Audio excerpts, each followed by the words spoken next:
If you ever trusted a family member blindly, this story will make you rethink every smile, every hug, every promise. My name is Nia, and I am 34 years old. 3 days ago, I buried my husband Marcus. My world had shattered, but my family wasn't done. I dragged myself to my nephew's first birthday party, only for my sister Simone to make a shocking announcement. In front of all our friends and family, she held up her son and said he was actually my husband's child. Then she showed me his will demanding half of my $960,000 house as inheritance. She smiled, thinking she had cornered me, thinking I would break. What she didn't know was why I had to fight to keep from laughing. She had no idea about the secret Marcus and I shared, a secret that was about to expose her entire vicious lie. Before I continue this story, please let me know where you are watching from in the comments below. And if you have ever had a family member who underestimated you and tried to take what was yours, hit that like button and subscribe. You will want to see how this ends. The nightmare began just minutes before I left for that party. I was standing motionless in my bedroom. The silence in our $960,000 home was deafening. This house, located in an upscale black neighborhood in Charlotte, was supposed to be our dream. Now it was just a quiet, empty space filled with his memory. Marcus's scent still clung to the pillows. The dark blue suit he wore at our wedding was still hanging in the closet, a perfect pressed ghost. His funeral was only 3 days ago. I hadn't even begun to process the loss. Then my phone rang, vibrating harshly on the nightstand. It shattered the silence and my heart jumped. I looked at the screen. It was my mother, Brenda. A familiar cold dread settled in my stomach. I knew this call wouldn't be one of comfort. It never was. I answered, my voice hoarse from crying. "Hello? Nia, are you on your way?" My mother's voice was sharp, loud, and painfully cheerful. "MJ's birthday party is about to start." I was speechless for a second. I stared at the black dress I had worn to the funeral, now draped over a chair. "Mom," I whispered, "I just buried Marcus 3 days ago." "Don't be selfish," Brenda snapped immediately. The word selfish struck me like a slap. "Your sister, Simone, has been planning this party for months. You are not going to ruin her day just because you're sad. It's rude. The least you can do is show up for your family and say hello." My mind flashed back instantly, a memory so sharp it felt like yesterday. I was 17 and I had a hairline fracture in my arm from volleyball. I was on the couch, my arm in a sling, when my mother walked in. "Simone needs a ride to the mall for prom dresses," she had said, not even looking at me. I protested, telling her my arm hurt. She just waved her hand dismissively. "It's your left arm, you'll be fine. Your sister is waiting." Simone, my older sister, the golden child. She always came first. Her wants were treated as needs. My needs were always treated as selfish inconveniences. Nothing had changed in 20 years. I was exhausted, I was grieving, and I didn't have the strength to fight her. I closed my eyes, the image of Marcus smiling at me in this very room flashing in my mind. I took a deep breath and let it out slowly. "Fine, Mom," I said, my voice flat and dead. "I'll be there." I drove to Simone and Chad's mansion in a daze. It felt like I was floating outside my own body. Every action, from putting the key in the ignition to parking on their cobblestone driveway, felt mechanical and distant. Their house was, of course, perfect. It was larger than mine, a sprawling modern home that screamed new money. The backyard was packed with people. Blue and white balloons for the baby boy MJ were tied to every available surface, bouncing obnoxiously in the breeze. Loud R&B music was pulsing from hidden speakers, a jarring contrast to the funereal silence I had just left. I could hear laughter, loud and carefree. It made my skin crawl. Through the crowd, I saw Chad, Simone's husband. He was 38, white, and always looked like he was about to sell you a used car. He was holding a glass of red wine, bragging loudly to a group of men. "It's a '98 Cabernet," he was saying. "You simply cannot find this vintage anymore." He had never worked a real job in his life, living entirely off my sister, who in turn lived off my parents. Yet he always acted like he was the most successful man in the room. I just wanted to get this over with. I tried to slip in unnoticed, find Simone, say hello, and then escape. But my mother spotted me instantly, as if she had been waiting by the door. Brenda's eyes locked onto mine, and she marched over her face, a mask of strained politeness. She grabbed my arm, her grip surprisingly tight. "Good," she hissed, smiling for the guests around us, but her voice was pure ice. "You're here." She pulled me further into the yard, away from the entrance. Her smile vanished. "Now listen to me, Nia. Do not, and I mean do not, start crying. You will scare the guests and ruin this for Simone. Pull yourself together." I stared at her, my grief a heavy cloak I couldn't take off. "Mom, I don't want to hear it," she cut me off. "Your sister deserves this one day. Go and find her. Go say hello to your sister." She gave my arm a final painful squeeze to emphasize her point, then turned away from me, her party smile instantly reappearing as she greeted another guest. I was left alone in the middle of a celebration, feeling more isolated than I ever had in my life. I found my sister Simone near the large catered buffet. She was 37, perfectly dressed in a white sundress that made her look angelic, holding her 1-year-old son MJ on her hip. She looked happy, radiant even. She was the absolute center of her own universe. I was about to just wave and leave, but she saw me and her eyes lit up. "Oh, perfect, Nia's here," she called out. She handed the baby to Chad and walked over to the sound system, abruptly cutting the music. The sudden silence made everyone in the backyard turn to look at her. "Can I have everyone's attention, please?" she announced, her voice bright and carrying. She picked up a glass and tapped it with a spoon. "Thank you all so much for coming to celebrate my little MJ's first birthday." People clapped and cheered. Simone waited for it to die down, her smile wide. "Today is such a special day," she continued, "and I have a very important, very personal announcement I want to share with you all. Our family." All eyes were on her. I saw my mother Brenda standing near the front, beaming with a strange, anticipatory pride. Chad stood beside Simone, looking smug. My stomach twisted.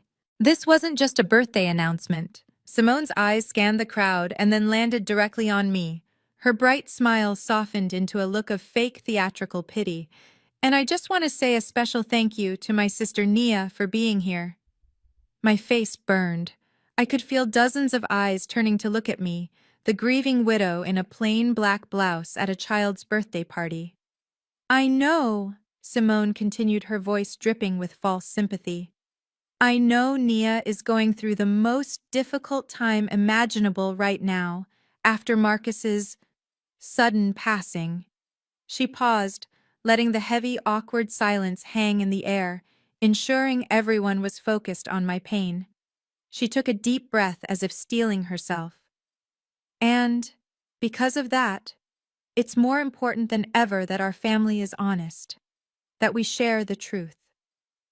What I want to share," she said, her voice growing louder, more confident, "is that this isn't just a celebration for MJ. It's a celebration of Marcus's legacy." I had no idea what she meant. I just stood there, frozen, a target in the middle of my own backyard. Then Simone dropped the bomb. She looked right at me, her mask of pity melting away, replaced by a cold, hard look of triumph. "I want everyone to know the truth. The truth is, MJ is actually Marcus's child. My husband Marcus is his biological father." The sound of the R&B music that had been playing seemed to just evaporate. The entire backyard went completely and utterly silent. I could hear someone's fork clink against a plate. A woman near me audibly gasped. All the air was sucked out of the yard. I could feel the blood drain from my face, a cold, prickling sensation washing over me.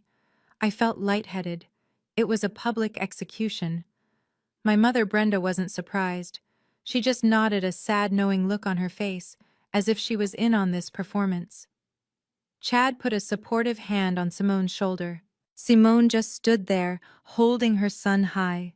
a bizarre, victorious smile on her face as she stared me down, daring me to challenge her, daring me to break. She was enjoying this. She was enjoying destroying me in front of everyone we knew. The air in the backyard crackled with a sick, heavy silence. I heard a woman gasp. Someone near the bar dropped a glass, and the sound of it shattering on the patio stones seemed deafening. I felt hundreds of eyes on me, not with sympathy anymore, but with a new, hungry, horrified pity. In the span of 30 seconds, I had been publicly recast. I was no longer the grieving widow. I was the fool. The wife who had been cheated on, lied to, and replaced. My sister Simone let the shock hang in the air, savoring it. This was her stage, and she was the star. She waited, letting my humiliation sink in, letting everyone in our social circle absorb the full impact of her words. Beside her, Chad put his hand on her shoulder, nodding slowly, a look of profound fake understanding on his face, as if he were the long-suffering, supportive partner. And my mother, Brenda, she was the worst. She wasn't shocked. She wasn't horrified. She looked relieved. She looked almost proud. She looked at me with an expression that said, "See, I always knew he didn't really love you. He loved someone vibrant like your sister, not you." They were all in on it. This was a performance. This was an ambush. Simone, sensing she had the crowd in the palm of her hand, continued. Her voice shifted again, this time into a tone of deep artificial sorrow, as if what she was about to say pained her deeply. And because of this, she said, her voice projecting so everyone could hear, because Marcus wanted to do the right thing, the honorable thing, by his only son. She held MJ up slightly. The baby, unaware, just giggled. As the legal guardian for Marcus's sole heir, Simone declared, I am here to honor my son's father's final wishes. He wanted to make sure his child was provided for. The whispers started again, frantic and low. What is she saying?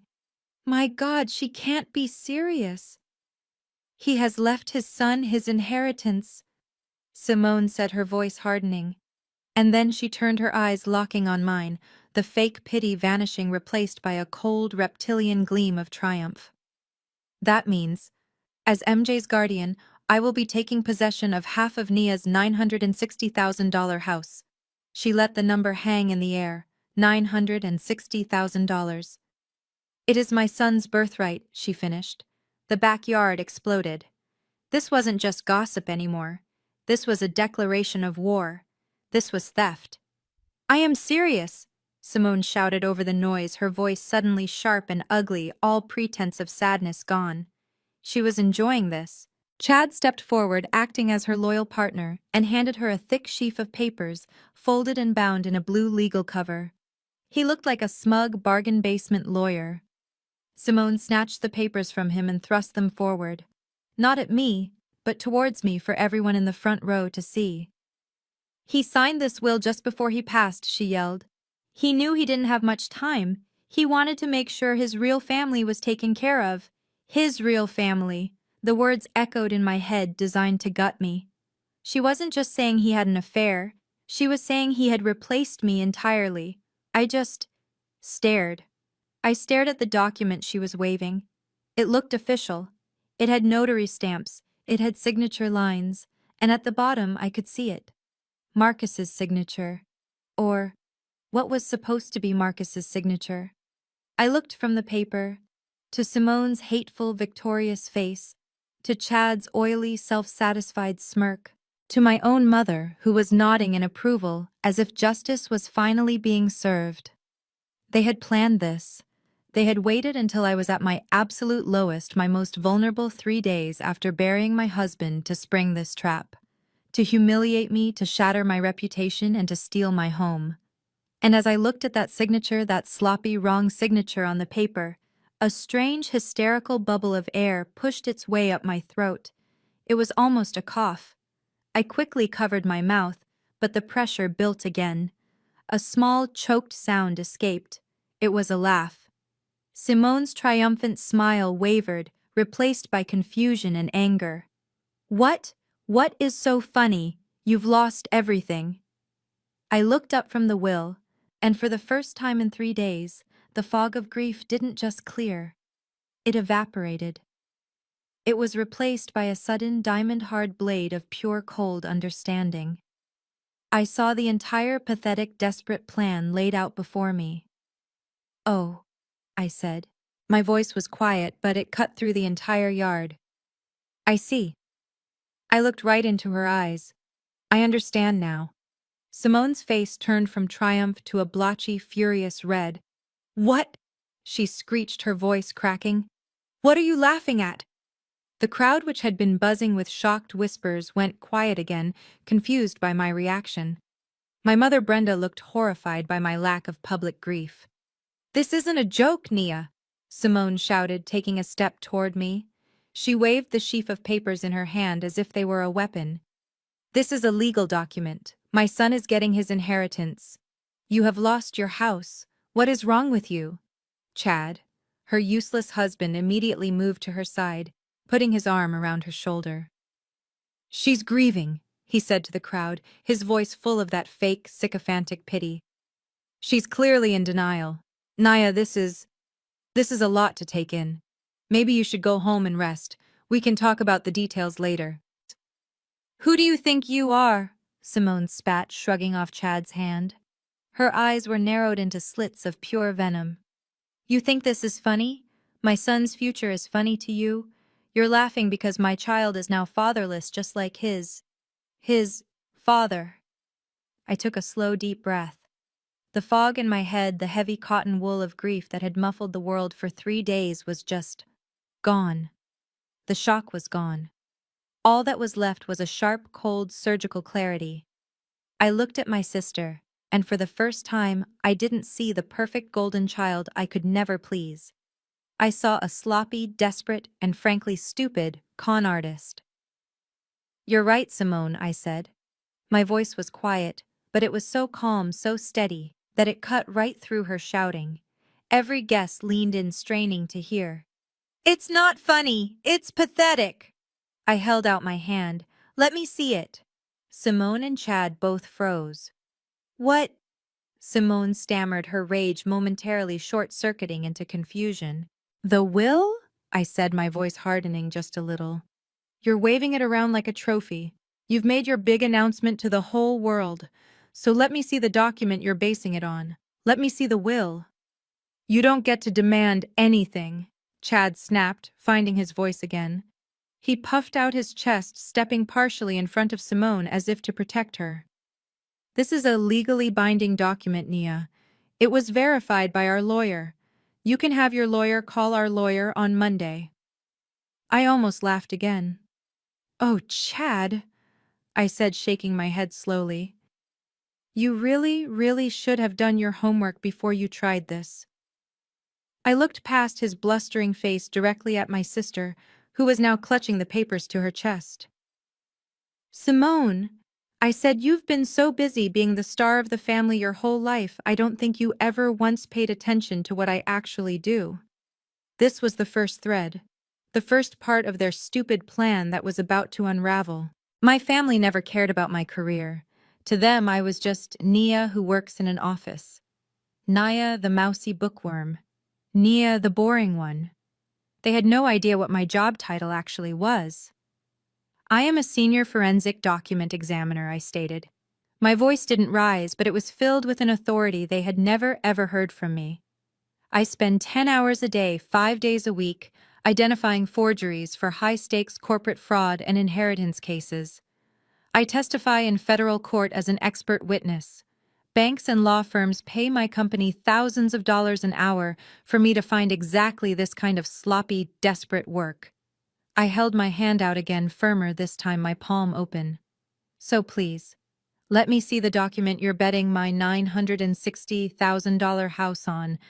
I'm genuinely curious to see how good your forgery is." The crowd audibly gasped. The word forgery hung in the air, sharp and dangerous.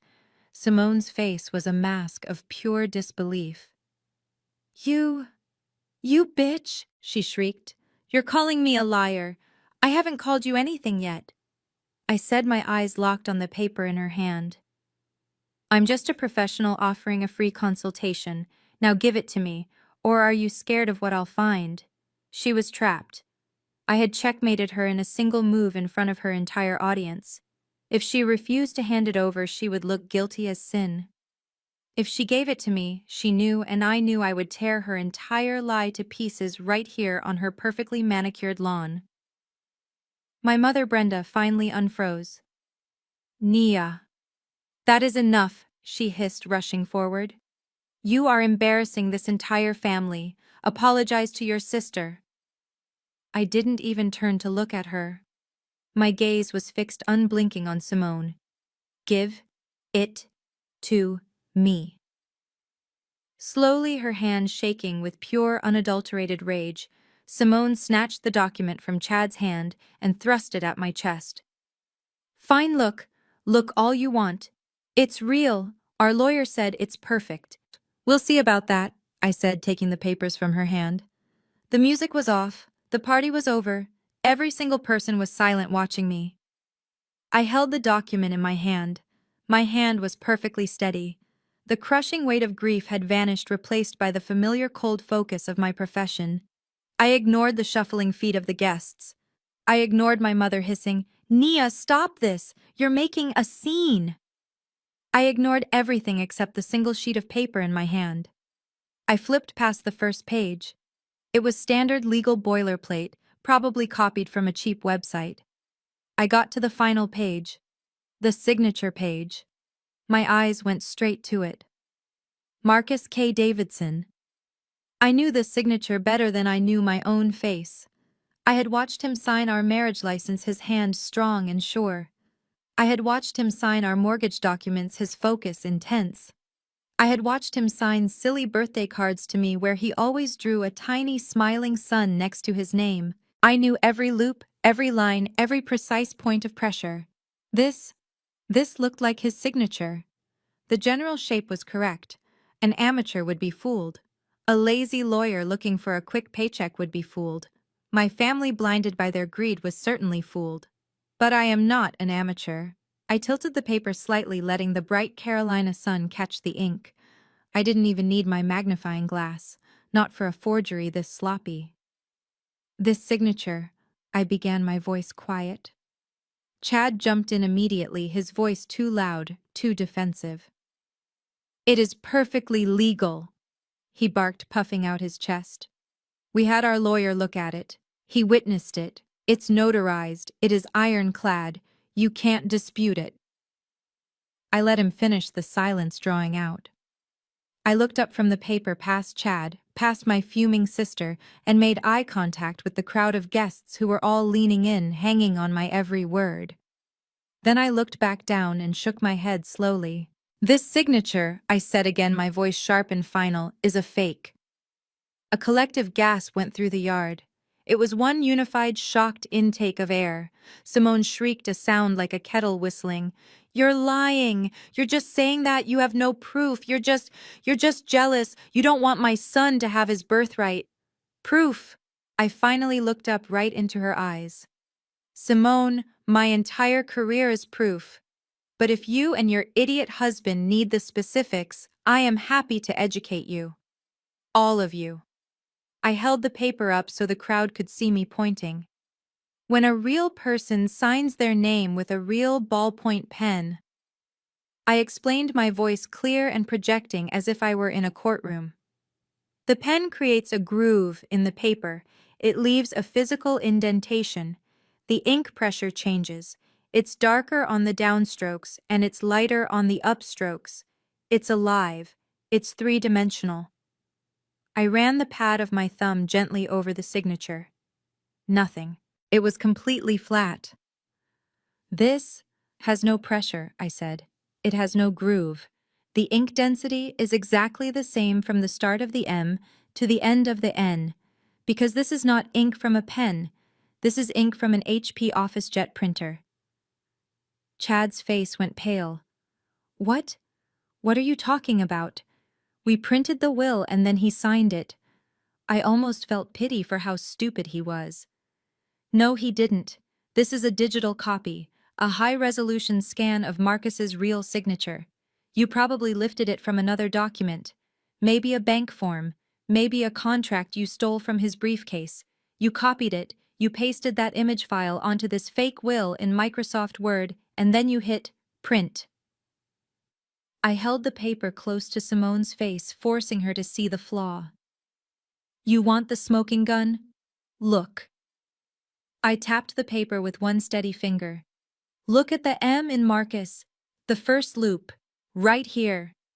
I looked right into her terrified eyes. The ink line is broken. There's an unnatural microscopic white gap.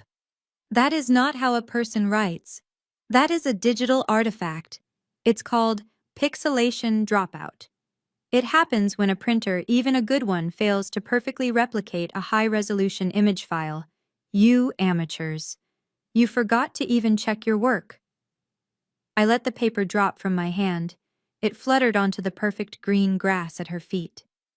This isn't a will, I declared to the entire silent party. This is just a piece of paper, and it is absolutely unequivocally worthless. Before I could even take a breath, my mother Brenda lunged forward. Her face was a terrifying mask of rage. She didn't look at the worthless paper on the ground. She didn't look at my sister. She looked right at me, her eyes filled with a hatred that was so old and familiar, it made my stomach clench. Nia, how dare you? She shrieked, shoving her way past a stunned guest and getting right in my face. Her voice was shaking with fury. You stop this! You stop this right now. Mom, I am just stating a fact, I said, trying to hold my ground, but my voice wavered. She was the one person who could still get under my skin. A fact, she spat the word.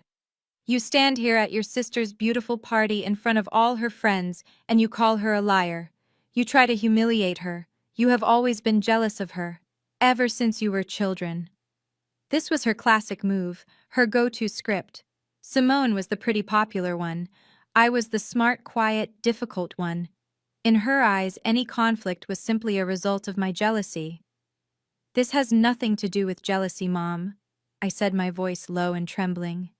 This is about a forged document. This is a crime.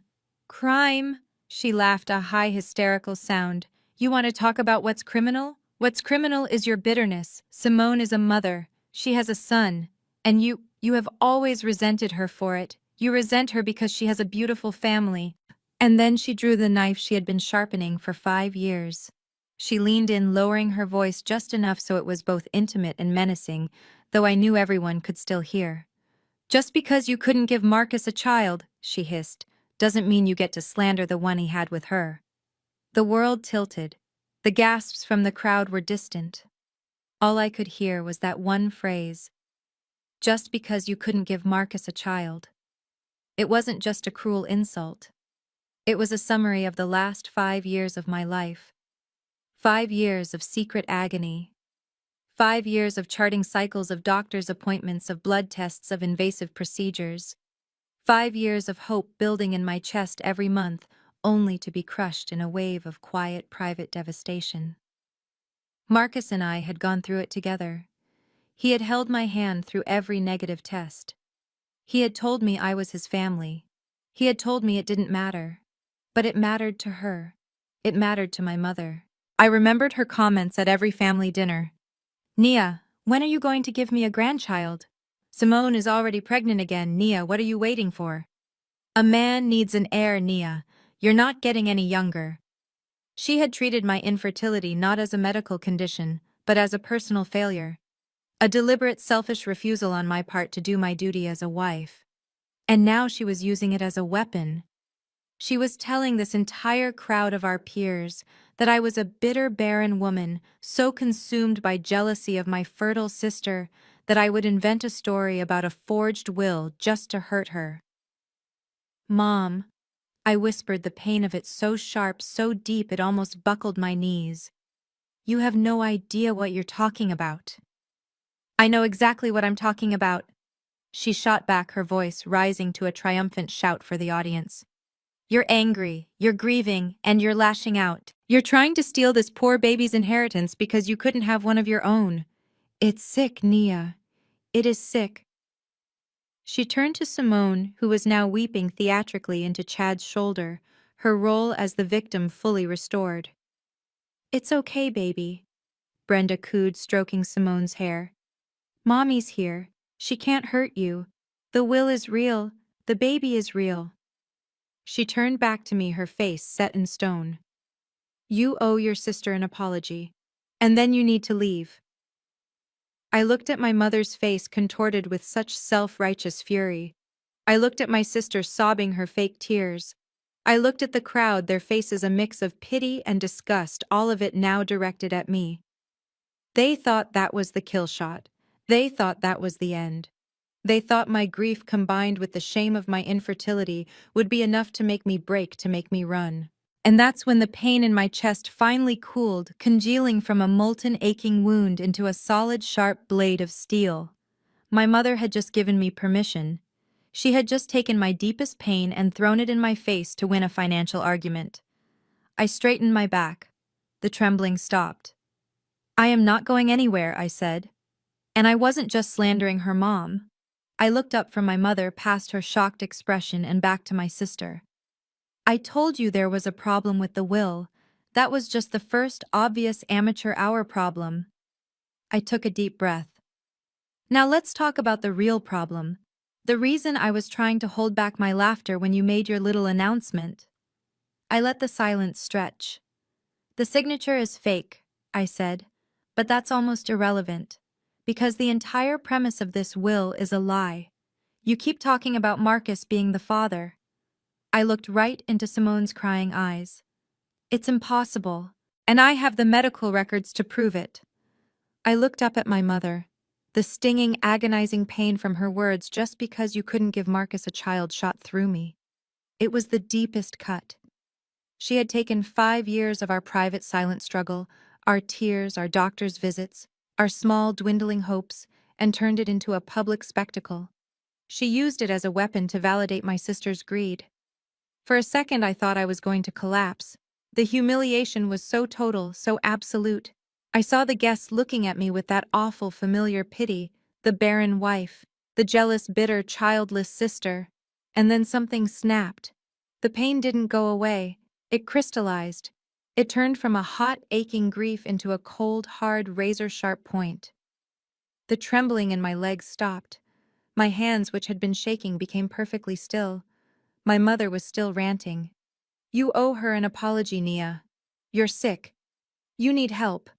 I looked straight into her eyes. The pain in my own eyes, the pain she put there, hardened into steel. I don't need to fake evidence, Mom, I said. My voice was so cold, so different that it stopped her mid-sentence. Her mouth hung open. I don't need to lie. I don't need to invent stories. Because there is a much bigger problem here than a sloppy, pixelated signature. I broke eye contact with her, dismissing her. My mother, the woman who had just publicly disowned me for a lie, no longer mattered. I turned my full attention to my sister. Simone was back to her performance. She was sobbing into Chad's chest, her shoulders heaving. She's so cruel. She wept loud enough for everyone to hear. Chad was rubbing her back, glaring at me. You see what you did? He spat. Get up, Simone, I said. My voice wasn't loud, but it cut through her fake sobs like a command. She stopped crying instantly, her head snapping up. Her eyes were red, but the triumphant smirk was still visible underneath. She thought she had won. She thought my mother's attack had finished me. You stand there, I said, taking a step toward her. You hold that baby. And you tell this entire party that he is Marcus's son. He is, she shrieked, her voice thin and desperate. He's Marcus's son. He loved me. He wanted a child with me. That's a very interesting story, I said. And the signature on that will is a very interesting piece of fiction. But you've based your entire plan, your entire fantasy, on one massive fatal flaw. I let the silence stretch. I looked around at the guests, at my mother, at Chad. I wanted them all to be listening. Marcus, I said, could not have children. Simone and Chad both scoffed at the same time. It was a nervous, rehearsed sound. "Oh, please," Chad said, his voice dripping with condescension. "That's just what he told you, Naya. To make you feel better about your problem. Men. Men lie." "He didn't lie to me," I said. "We went to the fertility specialist together. We saw the test results together. He knew he was sterile. But he did more than just know it, Simone." I paused, letting the weight of the moment build. I looked right past her and right at her slimy white husband, Chad. He made sure it was permanent. Marcus, my husband, had a vasectomy 4 years ago. The entire backyard went dead silent. You could have heard a leaf fall on the grass. Simone's face, the color just vanished. Her skin went a pale, clammy greenish white. The fake tears were gone. The righteous anger was gone. All that was left was the stark, pure animal terror of a rat caught in a trap. She looked at Chad, her eyes wide. Chad looked back at her, his smug mask completely shattering. You're lying," Simone finally sputtered, but the word came out as a desperate high-pitched squeal. "You? You made that up. You're lying." "Am I said. "I'm a document examiner, Simone. I don't make claims I can't prove. I have the medical records. I have the receipts from the surgeon. I have the date and the time of the procedure." I took another step closer, lowering my voice. "So the will is fake. We've established that. But the baby is the real question, isn't it? Because he's not Marcus's. So whose is he? And why did you lie about it?" I looked straight into my sister's eyes. They were wide, frantic, the pupils darting around as she tried to find a way out. She had been so confident, so sure of her power. Now she was just a cornered animal. "What?" she finally whispered. I said, I repeated, my voice clear and loud, projecting to every single silent guest in that backyard. "Marcus, my husband, had a vasectomy 4 years ago." The silence that followed was absolute. It was a vacuum. Even my mother Brenda, who had been ranting just a second before, looked like she had been turned to stone, her mouth half open. Then Simone let out a sound. It was a high-pitched, hysterical shriek of a laugh. It sounded like air escaping a pin-pricked balloon. You're lying!" she screamed, her voice cracking. "You are a liar. That is the most pathetic, desperate, sick lie I have ever heard. You're making it up." Chad, his face the color of wet cement, finally found his voice and jumped in, wrapping his arm around her.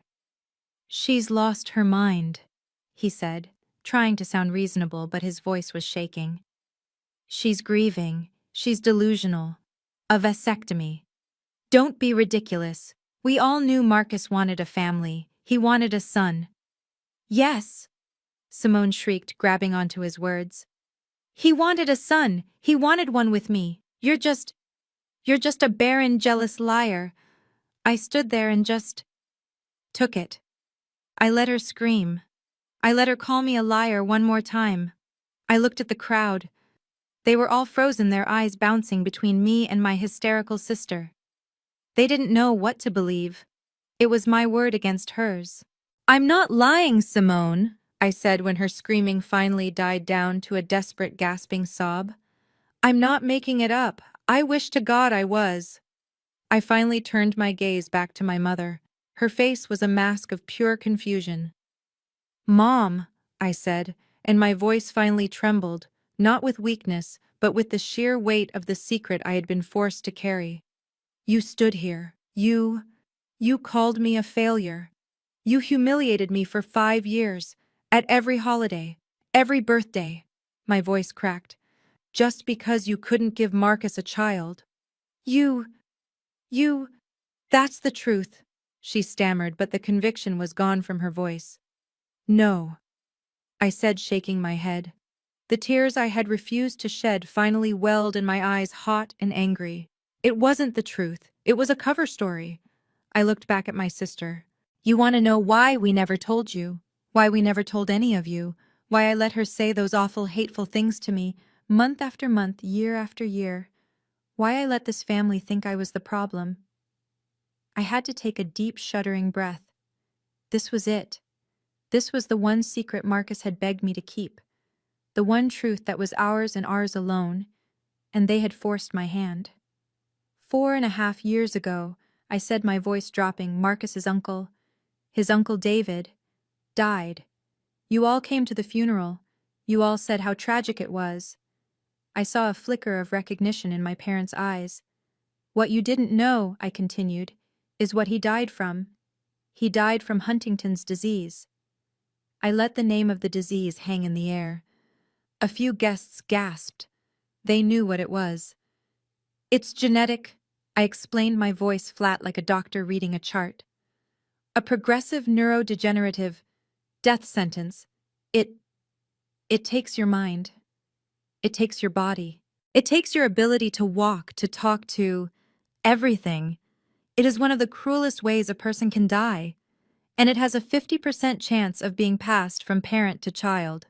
My mother's hand went to her mouth. Marcus, my Marcus, knew it ran in his father's side of the family. Right after Uncle David's funeral, he went to get the genetic test. He was so scared, not for himself. He was scared for us, for our future. I looked down, remembering that day, the white walls of the genetic counselor's office, the stiff pamphlet, the look in his eyes when she read the results. He tested positive, I whispered. He was a carrier for the gene. He had a ticking clock inside of him. He was going to die, just like his uncle. A sob finally broke from my chest. I couldn't hold it. This was the grief I hadn't been allowed to have. He sat in the car, I cried, in the hospital parking garage, and he held that piece of paper and he just wept. He wept for an hour. He wept for, and he looked at me, his eyes so broken, and he said, I will not bring a child into this world to watch me die, Nia, and I will not risk passing this hell on to them. I will not let this be my legacy. The entire party was silent. Even Simone was frozen, her mouth open, the lie dead on her lips. He made the appointment for the vasectomy the very next day. I said, wiping the tears from my face, my voice regaining its strength. It wasn't a casual decision. It was an act of love. The most profound, agonizing, selfless act of love I have ever witnessed in my life. I looked right at my mother. And that, Mom, is why we couldn't have children. That's why I let you call me Baron. We kept it a secret. His secret. Because we didn't want this. We didn't want the pity. We didn't want the judgment. We didn't want people looking at him like he was already dead. I took your insults for 5 years to protect my husband's dignity, to protect our private, painful, devastating truth. I turned my fury back on my sister. And you clueless, greedy, vile child, you just couldn't stand that I had something you didn't. You saw our pain, our childless home, and you didn't see a tragedy. You saw an opportunity. You saw a vacuum you could fill with your own disgusting, pathetic lie. I saw her swallow, her eyes wide with pure, unadulterated terror. She finally knew she was beaten. I don't believe you, she stammered, one last pathetic attempt. You have no proof. It's just another story. A sad story. I almost laughed. Proof, I said, shaking my head. I told you, Simone. I am a forensic document examiner. I am an expert witness. I do not deal in stories. I deal in evidence. I have the positive genetic test results from Atrium Health. I have the signed, notarized consent forms from the urology clinic in Ballantyne. I have the post-operative report from his surgeon. It is all scanned, organized, and sitting in my lawyer's inbox, ready to be filed in probate court as Exhibit A. I took one final step toward her until I was just inches from her face. So I ask you one more time, in front of God and all of these people, Explain to me, how is that baby Marcus's son? The heavy, toxic silence stretched out. My sister Simone was as white as a sheet of paper. Her skin looked clammy, her eyes wide with a terror that was so deep it looked like she might faint. Her mouth opened, then closed. No sound came out. She knew. She knew I was telling the truth. She knew I was a document examiner. She knew I had the medical records. She was trapped. She looked at her husband Chad, her eyes screaming for help. For one single solitary second, Chad looked as terrified as she did. His smug mask cracked. He had not anticipated this. He had not planned for a genetic disease. But I underestimated his evil. He was a true con man. He saw my tears. He saw the raw, open, agonizing grief I had just exposed to the entire party. And he realized in that split second that he could twist it. He could use my pain against me. He stepped in front of Simone, shielding her, his entire demeanor changing from shocked to one of profound, heartbreaking pity. He shook his head slowly, as if he were looking at a lost child. Nia, he said, his voice so soft, so full of fake compassion it made my skin crawl. Oh, Nia, you are mistaken. He turned to the crowd who were all watching us frozen. My God, he said, his voice gentle. Listen to her. Just listen to the story she's telling. He turned back to me. A fatal disease, a secret vasectomy, a, a 5-year conspiracy. Nia, you really believe that, don't you? He was gaslighting me. In front of everyone. You're pitiful, Nia, he said, his voice hardening just a fraction. Truly. You are a woman who has been through an unimaginable shock. Your husband died. It is a tragedy. And your mind, it's trying to protect you. It has snapped. I could see my mother Brenda latching onto his words. Her face, which had been pale with confusion, was now hardening again, her familiar anger returning. Grief does terrible things to people, Chad said, his voice rising, projecting to the guests.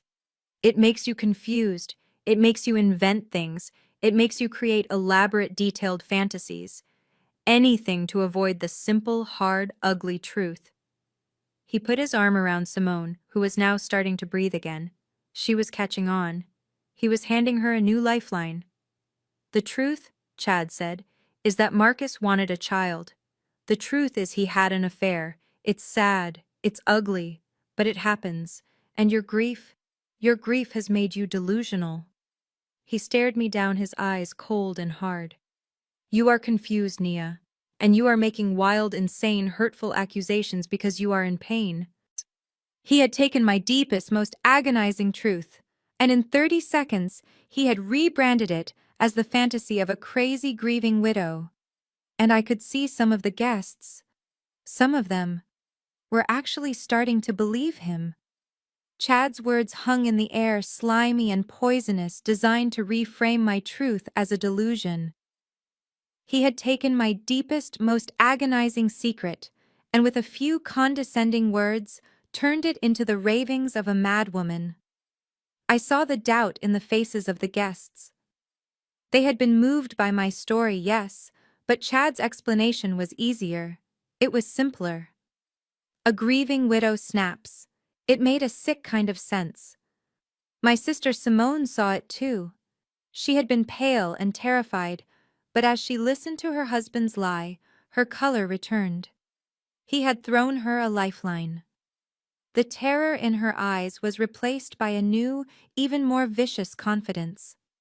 She didn't just recover, she went on the attack. She let out a short, barking laugh. A story. She sneered, her voice dripping with contempt. Wow, Nia. Just wow. She stepped out from behind Chad, her old familiar arrogance returning like a shroud. A secret fatal disease. A secret vasectomy. You spent 5 years letting Mom call you barren just to protect his dignity. She shook her head as if she were profoundly disappointed. That's pathetic. Even for you. You're sick. You're so desperate to win, so desperate to keep this house you'd invent a terminal illness for your dead husband. She tisked. That's a new low, Nia. You're desecrating his memory. You're using a fantasy to try and steal my son's inheritance. It's not a fantasy, I shot back, my voice trembling. I have the records. I have the surgeon's report. Oh, I'm sure you do, Simone said, waving her hand dismissively. You're a document examiner, right? You just told us. You forged documents. You probably faked those too. What? I stammered. I don't. I identify forgeries. Right, she said, nodding to the crowd as if humoring me. You're the expert. You're the one with all the stories. All the proof. She smiled, a slow, cold smile that was all teeth. You know, Nia, you're right about one thing. You deal in evidence. Well, so do I. She turned from me and walked calmly over to the gift table, which was piled high with blue-wrapped presents. Lying next to the three-tiered cake was another identical-looking blue legal folder, the one she had not handed me, the one she had been saving. She picked it up. You've prepared a very, very sad story, Nia. She called out, her voice loud and clear again, all trace of weakness gone. A story about a fake will, a story about a fake disease. You've done a very good job of making yourself the victim, but you seem to have forgotten the most important piece of evidence. She walked back to the center of the lawn, a triumphant general about to deliver the final killing blow. You want to know how I know you're lying? She said, her voice dropping to a dramatic purr. You want to know how I can stand here in front of all these people and know with 100% certainty that you are a delusional, grieving liar? She held up the new folder. How do you explain this? She didn't hand it to me. She threw it. She threw it on the patio table in front of me with a loud, dramatic slap. Go ahead, expert, she commanded. Examine that. My hands were shaking as I reached for it. This wasn't a will. It was different. I opened the cover. The header was from a major, accredited, and very expensive DNA clinic in Charlotte. What is this? I whispered. That, Simone said, her voice booming with victory, is a legal court-admissible paternity test, a DNA test, between my son MJ and your husband Marcus. My blood ran cold. I couldn't breathe. You see? Simone continued, pacing in front of the crowd, narrating her triumph. While you were protecting his dignity, Marcus was coming to me. He told me he was miserable. He told me he was desperate for a child and heir. He knew MJ was his. He was so happy, Nia. He was finally happy. I was flipping through the pages, my eyes scanning the percentages, the markers, the legal affidavits. It looked real. He went with me to the clinic, Simone said. Just 2 weeks before he passed, he wanted to make it official. He wanted to make sure his son was protected from you. I got to the final page, the conclusion. Read it, Simone shrieked, pointing at me. Read it out loud. Read the part at the bottom. I looked at the words. Probability of paternity, 99.997%. A perfect match. My world just stopped. It tilted on its axis. My expert brain stalled. It was impossible. A man with a vasectomy, a successful vasectomy, which I had the follow-up report for, cannot father a child. It is a biological, medical, scientific impossibility. And yet a DNA test, a paternity test, a 99.999% match. Both of these things could not be true. I looked up from the paper, my mind a blank, howling void. I looked at Simone. She was smiling. I looked at Chad. He was smiling. The crowd erupted in whispers. They weren't confused anymore. They were certain. Oh my God, a DNA test. You can't fake a DNA test, not from that clinic. So the vasectomy story, the Huntingtons, she made it all up. That's not just grieving, that's insane. She's sick. The poor woman is actually sick. My mother Brenda stepped forward. Her face, which had been confused, was now a mask of pure, righteous, vindicating rage. She had her answer. She had her proof. You see, she screamed, her voice hoarse, pointing a trembling finger at me. You see what I told you? She's mad. She's completely insane. She turned to the guests. My daughter, my poor sick daughter. She invented a genetic disease, she invented a surgery, all to try and steal a baby's inheritance. She tried to slander her dead husband. What is wrong with you, Nia? I was speechless. I was dazed. I had my proof, my medical records, my truth, my husband's agony locked away in a file. And in my hand I held their proof, a scientific impossibility that was staring me in the face. I was surrounded. Every single person in that yard was looking at me with either pity or pure disgust. I had been telling the absolute truth, and in one single move my sister had proven to the entire world that I was a complete and total liar. I was done. I had no way out. I was well and truly trapped. I walked out of that backyard. I didn't run. I just walked my back straight, feeling every single eye on me like a physical weight. I heard my mother Brenda call my name, once her voice sharp and angry, "Nia, don't you dare walk away from me," but I didn't stop. I heard Simone's triumphant fake sob already milking her performance for the remaining guests. I got in my car, I locked the doors. I sat there for a second, my hands shaking so badly I couldn't put the key in the ignition. The drive home was a 10-minute fog of humiliation and impossible screaming cognitive dissonance. My mind, my analytical forensic mind, was at war with itself. Fact. Marcus had a vasectomy 4 years ago. A medical procedure. I had the records. I had the truth. Fact. A 99.999% DNA paternity test. From a highly reputable, accredited Charlotte clinic. Both of these things could not be true. It was a paradox. A biological and scientific impossibility. A man with a successful vasectomy confirmed sterile cannot father a child. A high-level DNA lab does not make this kind of error. So what was the lie? My mind raced. Had Marcus lied to me? Had he faked the vasectomy? Faked the Huntington's diagnosis? No. It was absurd. I was there. I saw the surgeon's reports. I saw his pain. I saw the medical records myself. He was sterile. So was the DNA test the lie. But how Simone and Chad were greedy and cruel, but they were not criminal masterminds. They were not smart enough to orchestrate a high-level forgery of a secure DNA test from a major medical facility. A forgery like that would cost a fortune and require inside access. It was beyond them. Unless Chad was smarter than I thought. Unless this entire thing, this entire plan was far bigger and far darker than I could imagine. Or the other possibility, the one my mother and Chad and Simone had all landed on. I was the one who was insane. My mother was right. Chad was right. I was the crazy, grieving widow inventing elaborate fantasies. My mind, shattered by grief, had created the memory of the vasectomy. It had created the story of Huntington's. It was all a delusion to protect me from the simple, ugly truth that my husband had cheated on me and had a child with my sister. That was the logical answer. That was the answer everyone at that party believed. I pulled into my driveway, my heart pounding with a sick, hollow dread. My home. The $960,000 prize they were all fighting over. It felt cold and alien, and there was someone sitting on my front porch steps. My heart seized. I thought it was Chad, or my mother coming to harass me to tell me to pack my bags.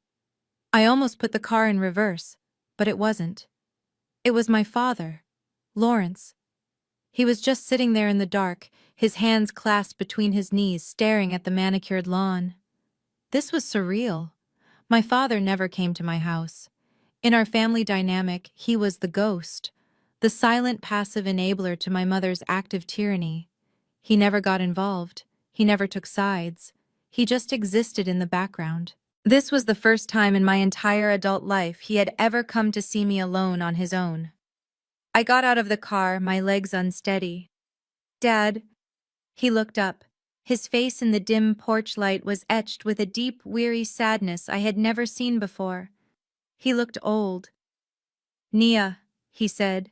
His voice was quiet, gravelly. He didn't stand up. I walked over, standing a few feet away, clutching my car keys like a weapon. What? What are you doing here? Did Mom send you? No, he said, shaking his head, a small, bitter scoff. No. Brenda is with your sister. They're celebrating. He said the word celebrating with a profound, quiet distaste that shocked me. We were silent for a long moment. The neighborhood crickets chirped. I was just staring at him. This one small act of faith, this one person believing me, felt like the first solid ground I had stood on all day. It felt like a single small anchor in the middle of a hurricane that was tearing my life apart. Nia, he said, his voice quiet and rough. I don't believe you lied. About the vasectomy, the Huntingtons. My breath hitched. A single hot tear that I didn't even know was there broke free and rolled down my cheek. I hadn't been able to cry from grief. But this small, hesitant act of kindness, it just cracked me open. You're not a liar, Nia, he repeated, as if trying to convince himself as much as me. You never have been. You're too much like me. You're quiet. You keep things in, but you're not a liar. But the DNA test, Dad, I whispered the words tasting like ash. I saw it. It looked real. It was from the Charlotte clinic. I don't understand how. How can both be true? He nodded, looking down at his large, worn hands. I know, that's the part. That's the part that's got me tied in knots. It doesn't make any sense. It's too clean. It's too perfect. He shook his head. And your sister, she was too happy about it. And your mother just fell right in line. He let out a long, heavy sigh. Brenda, she always saw what she wanted to see. And she always wanted to see Simone win, no matter what it cost you. It was the most honest, direct thing he had ever said about my mother. He looked up at me, his eyes making contact in the dark, and I saw a flicker of something I hadn't seen in him for years. Fear. There's something you need to know, he said, his voice dropping. Something Marcus told me. My blood went cold. What? What are you talking about? He was working for me, you know, my father said, fumbling with the words. Just part-time, the last few months. I was completely blindsided. Working for you, Dad, your company is in logistics. Marcus was an architect. I know, he said, looking around nervously, as if my mother might suddenly appear from the shadows. But he was always good with numbers, an architect's mind. He offered to help me audit my books, said he was bored with his last project. I think he was just doing me a favor, trying to connect, trying to be a son-in-law. Okay, I said, my heart starting to pound a slow, heavy drumbeat. I had no idea where this was going. He was in my office, my father continued, his voice dropping to barely a whisper. Maybe 3, 4 times, and he told me he was suspicious of Chad. The name hit me like a physical blow. Suspicious how? He said Chad was always around the office, my father said. Always asking questions about the accounts, about the company's pension fund, the employee fund. My father looked up at me, his eyes filled with a new, dark, dawning horror. Nia, Marcus said he thought Chad was skimming. He thought he was stealing from me, from my employees. I couldn't breathe. This was bigger than a house. This was bigger than an affair. This was major white-collar crime. Dad, why didn't you tell me? Why didn't you do something? Marcus told me not to, he said, his voice rising in panic. He said he wasn't sure. He said Chad was slippery. He said he was just running preliminary numbers. He told me to keep my mouth shut, not to let on until he had proof. My father's hands were shaking now. He reached into the pocket of his jacket, his hand fumbling. He pulled out a small black plastic rectangle, a standard USB flash drive. Marcus gave this to me, he said, holding it out in his palm. It looked so small, so insignificant. It was about a week ago, maybe 10 days, right before he Before he died, he found me when I was alone in my office. He told me to put it in my desk drawer and not to take it home. He looked scared, Nia, really scared. I just stared at the small black object. It felt like a bomb. He told me, my father said, his voice now a choked, terrified whisper. He said, Lawrence, if anything happens to me, if anything sudden happens to me, you make sure you give this to Nia. And only Nia. Don't tell Brenda. Don't tell your wife. Don't tell anyone. Just give it to her. She'll know what to do. My father Lawrence pressed the small black USB drive into my palm. His hand was trembling. She'll know what to do, he had said, quoting Marcus. His words echoed in the cold night air. I stared at the drive. It felt impossibly heavy, like a piece of lead, like a bomb. I left my father on the porch. I didn't say another word. I walked straight into my house through the dark living room and into my home office. My heart was pounding a sick, heavy rhythm against my ribs. I sat down at my desk, my hands shaking so badly it took me 2 tries to plug the USB into the port. My laptop chimed. The drive opened. It wasn't messy. It was meticulous. It was organized. It was pure logical Marcus. Folders clearly labeled. Audit, L Logistics. Pension Fund Analysis. Chad, ASCII. Email backups. My blood ran cold. This wasn't just a random collection of files. This was a case. This was an investigation. I clicked on the folder Pension Fund Analysis.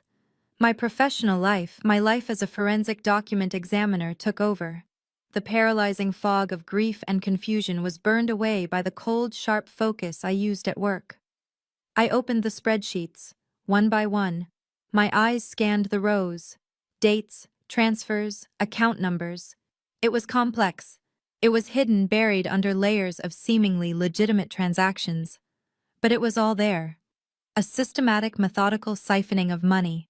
Small amounts at first, 5,000 here, 8,000 there. Then larger, bolder. Hundreds of thousands of dollars. It was all being moved slow and steady from my father's employee pension fund. The money that his drivers, his warehouse workers, his office staff had been paying into for decades. Their retirement, their future, and it was all being funneled into a single offshore LLC. My hands flew across the keyboard. I ran the LLC name through my own professional databases, registered in the Cayman Islands, anonymous, untraceable, almost.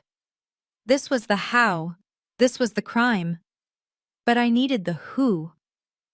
I clicked out of the spreadsheets and went back to the main drive. I opened the folder, Email Backups.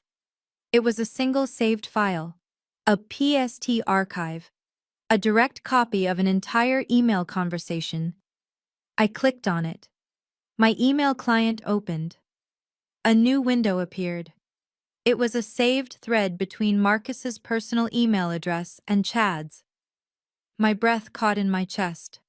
I started at the bottom, the oldest message. It was from Marcus, dated 2 months ago.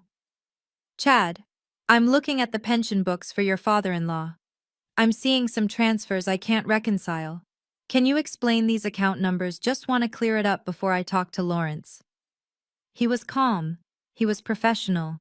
He was giving him a chance to fix it. That was Marcus. I scrolled up. Chad's reply 2 days later. Hey man, don't worry your head about that. It's just some back-end accounting stuff, moving money around for tax purposes. It's all above your pay grade. I'll handle it.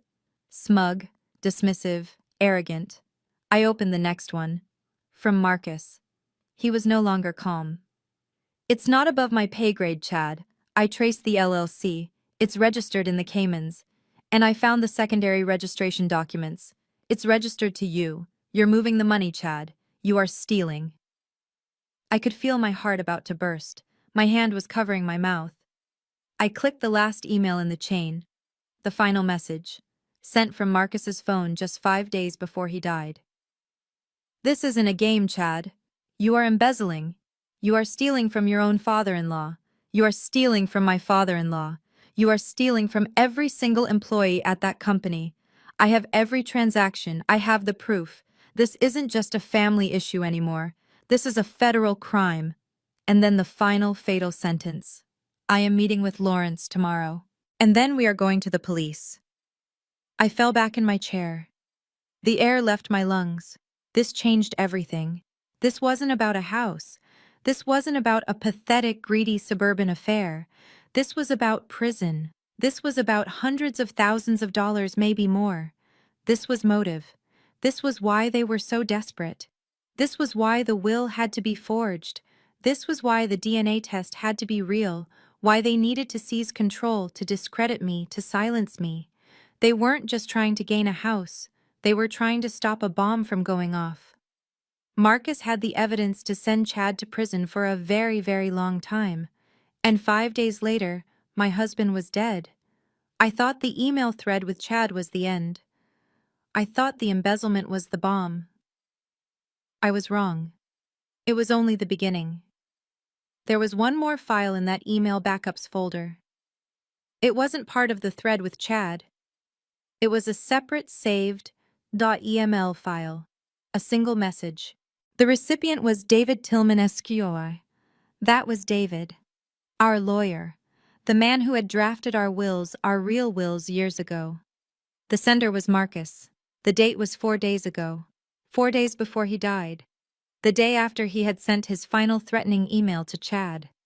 My hand was shaking so badly I almost couldn't click the mouse. I opened the file. The subject line was just one word. Urgent. The email was short. It was frantic. It was not the calm, logical Marcus I knew. This was a man who was terrified. David, it read. I need to come in. Immediately. I need to change my will. I need to add a codicil. I need to add an addendum. I need it on record. My blood turned to ice. I think Chad is trying to poison me. I couldn't breathe. My vision tunneled. I read the words again. I think Chad is trying to poison me. The email continued. He knows I found the embezzlement. He knows I'm going to the police. He's desperate. He's been acting strange all week, trying to be my friend. He keeps bringing me coffee. Every morning. He brings me a cup, says he's just being helpful. But after I drink it, I feel dizzy. I've been having splitting headaches. My heart feels like it's racing. I thought it was stress. But it's the coffee. I know it is. I pretended to drink the one he gave me this morning and poured it out. I'm taking it to a lab. I fell back in my chair, a choked sob escaping my throat. His death. It wasn't his heart. It wasn't Huntington's. It was him. It was Chad. He had been murdered. And then I saw the last paragraph. The paragraph that solved the entire puzzle. I need to report this to the police, David. I know I do. But there's more. He's not just a thief. He's cheating on Simone. He has another woman. And he has a child with her. A baby boy. He's completely desperate for money. He's trapped. A child. A baby boy. My mind exploded.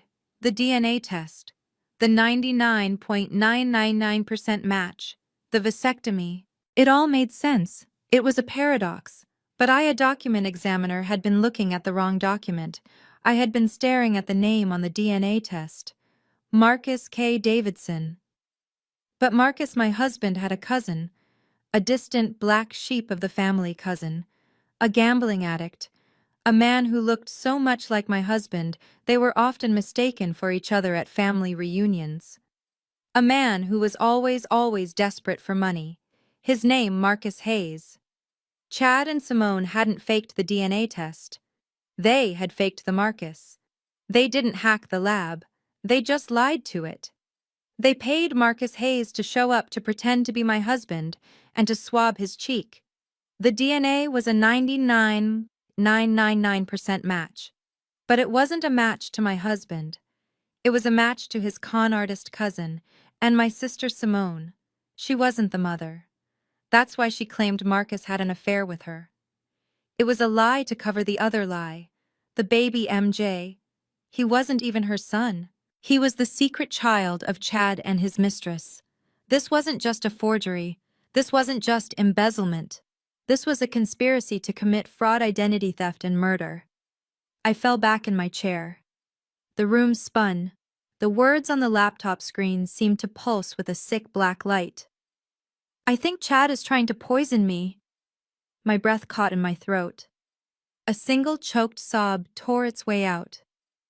It wasn't an aneurysm. It wasn't a sudden tragic heart event. It wasn't the Huntingtons, not yet, not this fast. It was murder. My husband. My kind, gentle, brilliant Marcus. He had been murdered. Poisoned slowly, deliberately by Chad. The coffee, the dizziness, the racing heart. He wasn't stressed. He was being killed. Killed to stop him from talking. Killed to cover up the embezzlement. And then my eyes blurred with hot, angry tears, snapped back to the last line of the email. The one I had almost missed. He's cheating on Simone. He has another woman. And he has a child with her, a baby boy. A baby boy. My mind shattered. The two facts that could not exist together. The vasectomy, the DNA test. Fact A. My husband had a vasectomy. He was sterile. Fact B. A 99.999% DNA match to Marcus Davidson. It wasn't a paradox, it was a puzzle. And I had just been given the final missing piece. My brain, my forensic analytical brain, finally saw the truth. It clicked into place with the force of a gunshot. I had been staring at the wrong document. I had been obsessed with the test. I should have been obsessed with the name. Marcus Davidson. My husband was Marcus K. Davidson. But he wasn't the only Marcus in our family. I remembered. The distant cousin. The black sheep from the Atlanta side. The one who always showed up at Thanksgiving looking disheveled, trying to borrow money. The one who looked so much like my Marcus it was almost a party joke. The gambling addict. The loser. His name. His name was Marcus Hayes. My God. They didn't fake the DNA test. They faked the Marcus. They didn't need to hack a lab. They didn't need to forge a complex scientific report. They just needed a man with a similar name and similar DNA who was desperate for cash. They paid Marcus Hayes, the con artist cousin, a few $1,000s to walk into that clinic, pretend to be my husband, and swab his cheek. The DNA test was real. The 99.999% match was real. It was a match to Marcus Hayes, not my husband. The baby MJ was the son of a Marcus. Just not my Marcus. And Simone. Why did she claim she had the affair? Why did she claim she was the mother? The email. He's cheating on Simone. The baby wasn't hers. The baby MJ was the secret, illegitimate child of Chad and his mistress. This wasn't just a forgery. This wasn't just embezzlement. This was a conspiracy to commit identity theft, wire fraud, and murder, and they were using another woman's baby as their primary weapon. The room spun. My husband was murdered. The email was a confession. And the baby MJ wasn't even Simone's. He was Chad's secret child from another woman. My mind, my forensic analytical mind, finally had all the pieces. The board was clear. The paradox that had been screaming in my head, the one that made me think I was insane, finally solved itself with a sickening, brilliant clarity. Fact A. My husband Marcus K. Davidson had a vasectomy. He was sterile. Fact B. A 99.999% DNA paternity test. A perfect match for a Marcus Davidson. Both were true. I wasn't crazy. I had just been looking at the wrong Marcus. I remembered. A flash from a family reunion maybe 7 or 8 years ago. A man I had never met standing by the bar getting drunk. He looked so much like my Marcus that I had almost walked up and kissed him until Marcus himself came up beside me and laughed. "Nia," he had said, "meet my cousin Marcus Hayes, the family black sheep." Marcus Hayes, the gambling addict from Atlanta. The one who was always in and out of rehab, the one who was always desperate for cash, the one who shared a name and a shocking resemblance to my husband. My God, they didn't fake the DNA test. They faked the person. Chad and Simone weren't smart enough to hack a secure medical lab, but they were exactly smart enough to find a desperate addict with the same name and a similar face. They didn't need to forge a document. They just needed to pay Marcus Hayes a few $1,000s to show up at the clinic present a fake ID and swab his cheek. The DNA test was real.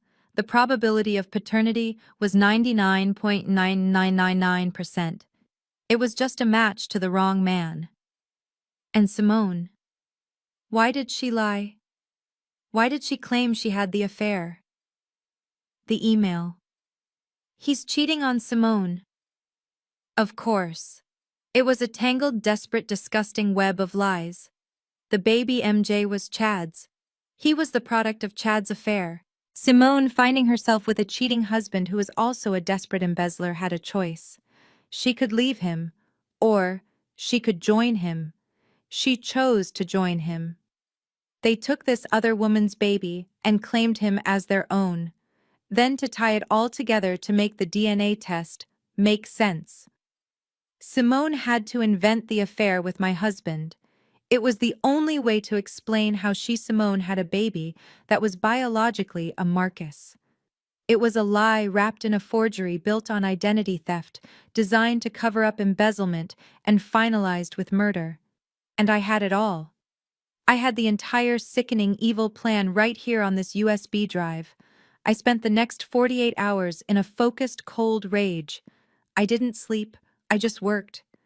I forwarded the entire USB drive to my lawyer David Tillman, along with my own forensic analysis of the faked will. I sent him the medical reports on the vasectomy, the Huntington's diagnosis, and the follow-up sterility test. I had him pull the clinic records for the DNA test, and I did a deep background search on Marcus Hayes. By the time I was done, I had a file 3 inches thick. It was a complete ironclad case of conspiracy to commit wire fraud, embezzlement, identity theft, and first-degree murder. I had David Tillman call the meeting. Not at my house, not at their house. On my turf. His office. A top-floor glass and mahogany conference room in uptown Charlotte. A place where lies shriveled and died under fluorescent lights. I was there first, sitting at the head of the long, polished table, David beside me, a stack of bound documents in front of him. The door opened. Simone and Chad walked in first. They were beaming. They literally looked like they were coming from a celebratory brunch. Simone was wearing a new, expensive-looking dress. Chad had his arm around her, his face a mask of pure, smug victory. They honestly believed this meeting was for me to formally surrender. They thought they had won. My mother Brenda followed them in her face, set in its familiar mask of angry disapproval, all of it directed at me. My father Lawrence trailed behind everyone, his face gray. He looked like he hadn't slept in days. "Well, Nia," Simone said, her voice bright and chirpy as she took a seat opposite me. "I'm glad you finally decided to stop this insane charade. It's really for the best. We can have the realtor appraise the house by Friday." Chad leaned forward, placing his hands on the table like a big-shot executive. "Our lawyer agrees. The DNA test is ironclad. You have no case. So whatever this little final performance is, let's just get it over with. We have a lunch reservation." Simone smiled, that same cold reptilian smile from the party. She looked at me, the woman she had publicly humiliated, the woman whose husband she had helped murder, and she just smirked. "What trick are you trying to pull now, Nia?" She sneered, her voice dripping with condescending pity. "Just accept it. You've lost." I didn't say a word. I didn't even look at my sister. I just sat there in the cold, quiet room and held her gaze for one long, final second. I watched the smirk on her face, the absolute, unshakable confidence that she had won. Then I turned my head slightly. I looked at my lawyer, David Tillman, who was sitting at the end of the table. And I gave him a single, slow, deliberate nod. David stood up. He was a tall, imposing man, and his expensive suit hung on him perfectly. He commanded the room without ever raising his voice. He clasped his hands behind his back. "Thank you all for coming," he said, his voice smooth and cold as steel. "We have convened this meeting to address the claims made by Ms. Simone Miller and Mr. Chad Miller at a private party 3 days ago. Claims regarding the paternity of her child and a purported last will and testament of Marcus Davidson." Simone scoffed, leaning back in her chair. "Can we just get on with this, David? We all know the DNA test is ironclad. Just tell her she's lost so we can go to our lunch reservation." David ignored her as if she hadn't spoken. He picked up the first thick, bound document from the stack in front of him. "First," he said, "let's address the entire premise of your claim, the assertion that Mr. Marcus Davidson fathered your child." He placed the file in the center of the polished table. "This is Exhibit A. This is Mr. Davidson's complete medical file from Atrium Health and the Charlotte urology specialists. As you will see on page 3, 4.5 years ago, Mr. Davidson tested positive for the genetic marker for Huntington's disease." My mother, Brenda, gasped. "What?" David continued, his voice a flat monotone. "And on page 5 you will see the surgical report dated 4 years ago for his vasectomy. A procedure he underwent specifically and selflessly to ensure he would never pass on this devastating terminal disease." He slid another single page from the file. "And this is the post-operative sterility report, dated 3 months after the procedure, confirming the vasectomy was a complete success. Mr. Marcus Davidson was medically, biologically, and scientifically sterile. Your claim is not just false, it is an impossibility." "That's a lie," Simone shrieked, jumping to her feet. "She faked those. She's a document forger. She told us herself. She faked those records." David didn't even blink. He calmly picked up the second bound document. Yes, the forgery claim. That brings us to Exhibit B, the will you presented at the party." He looked at me for a moment, then back at them. "Miss Davidson, as she correctly stated, is one of the top forensic document examiners in this state. She prepared this analysis herself. As you can see, the signature on your purported will is not a wet ink signature. There is no pen pressure. There is no indentation. It is in fact a high-resolution digital copy consistent with an HP OfficeJet printer." He pointed to a magnified image in the report. "And if you look right here at the M in Marcus, you can see the pixelation dropout, a microscopic white gap. It is an artifact of a printer failing to replicate a low-resolution image file. This document is not just invalid. It is a fraudulent criminal forgery, and a rather clumsy one at that." My mother looked completely bewildered, turning to my father. "What? What does that mean?" Chad was silent. His smug expression was gone. He was starting to look concerned. David Tillman continued, his voice dropping, building a terrible rhythmic momentum. "Which brings us to the most important question. Why? Why this elaborate, desperate, and criminal conspiracy? Why forge a will? Why invent a fantasy affair?" He picked up the third and thickest document. "And that Mr. Chad Miller is where you come in." He placed the document on the table. "This is Exhibit C, a copy of a USB flash drive given to Ms. Davidson by her father, Mr. Lawrence. It contains a full audit of your father-in-law's company, L Logistics, an audit conducted by Marcus Davidson just days before his death." My father, Lawrence, stared at the table. My mother looked at him, her eyes wide with shock. "Lawrence, you knew about this?" David's voice cut through her panic.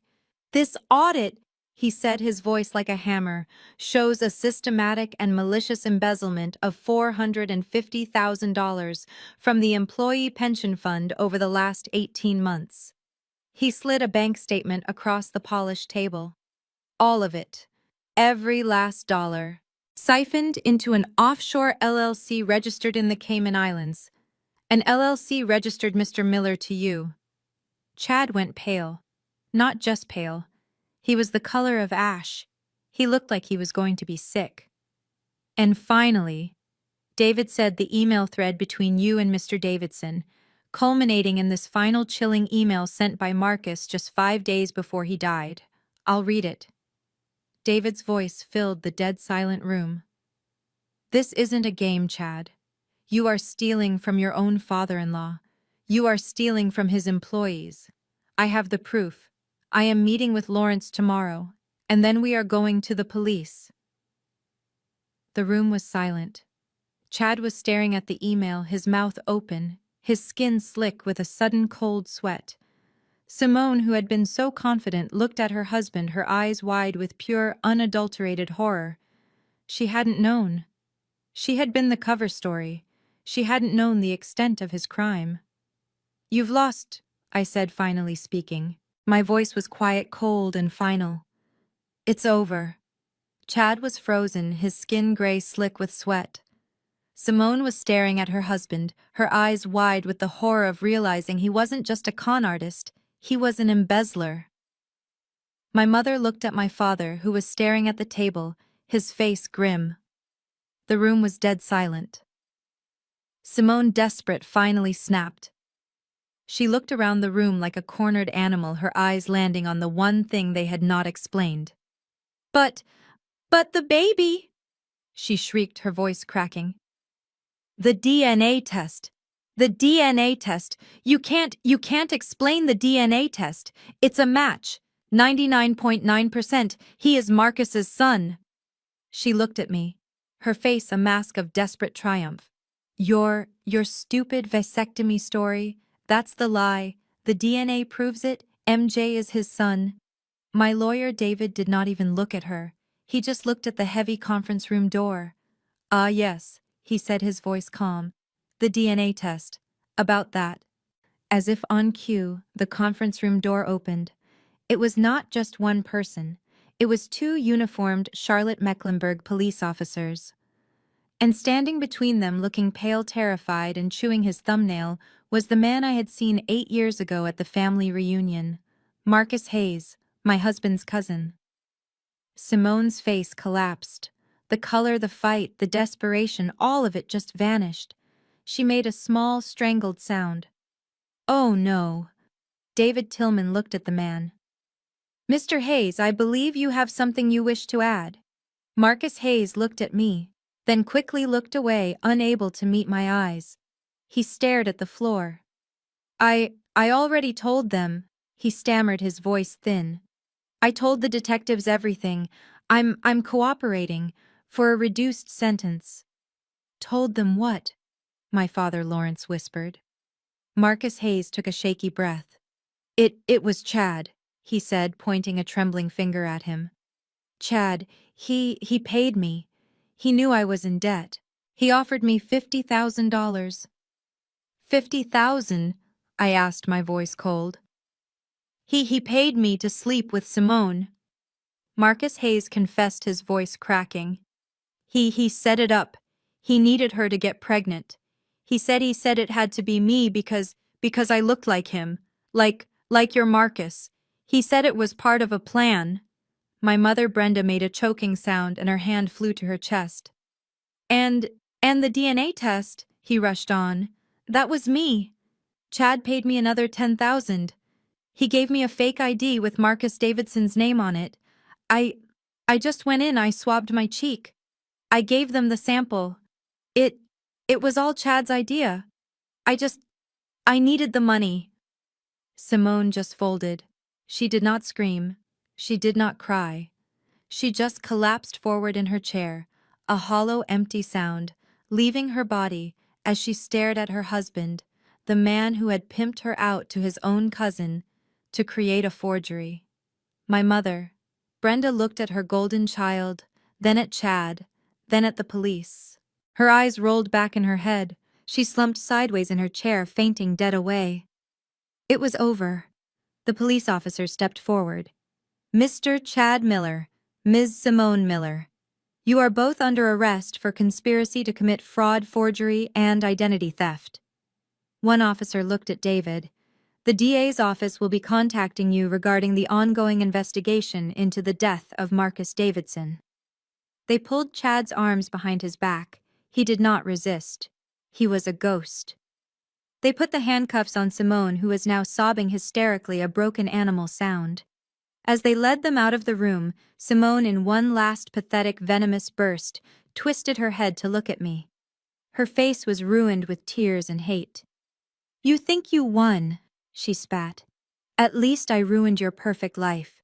You lost your husband, and you're still going to lose your house. You hear me, Nia? You've lost everything." I stood up for the first time. I looked at her, my face calm. "Oh, the house, Simone," I said, my voice clear and quiet. "That's the one thing you never understood.